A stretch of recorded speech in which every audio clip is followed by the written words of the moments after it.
Yang keempat, wa 'an bin Mas'ud radhiyallahu anhu qala la'ana Allahu al-washimati wal mustawshimati wal munammisati wal mutafallijati lil husni al mughayyirati khalq Allah. فقالت له امرأة في ذلك فقال وما لي لا ألعن من لعنه رسول الله صلى الله عليه وسلم وهو في كتاب الله قال الله تعالى وما آتاكم الرسول فخذوه وما نهاكم عنه فانتهوا متفق عليه. Dan daripada Ibn Mas'ud radhiyallahu anhu, katanya Allah Ta'ala melaknat orang yang meletakkan tatu pada badan dia dan orang yang diminta membuat tatu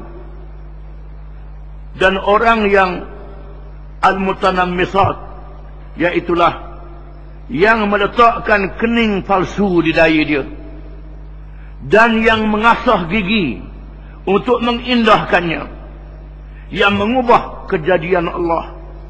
Maka seorang perempuan berkata dalam perkara itu,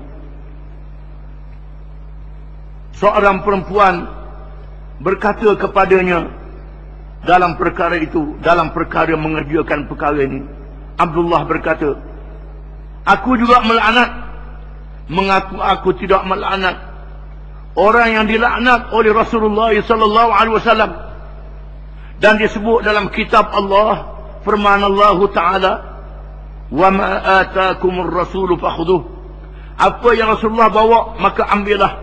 Wa ma nahakum anhum fantahu. Dan apa yang Rasulullah larang maka hendaklah ditinggalkan. Hadis ini melarang tatu dan melarang pergi bubuh kening pula. Bubuh kening, sambung kening.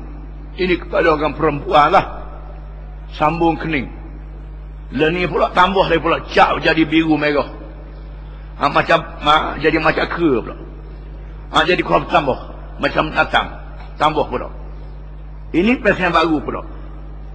Dan menajamkan gigi, mengasah gigi. Di sini para ulama berbincang lagi.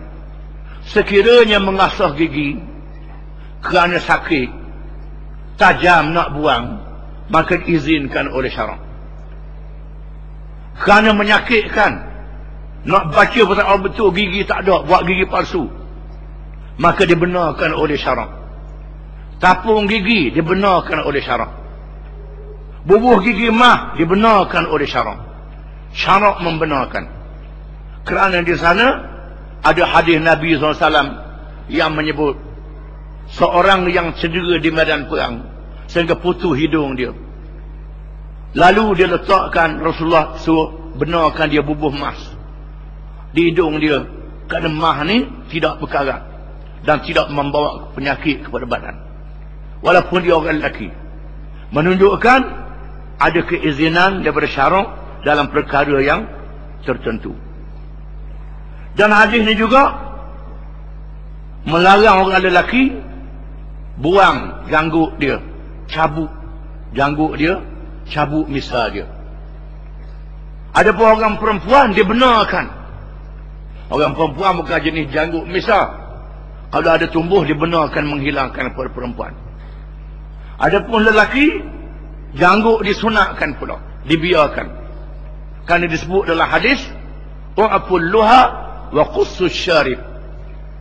Melepaskan janggut dan guntingkan misai.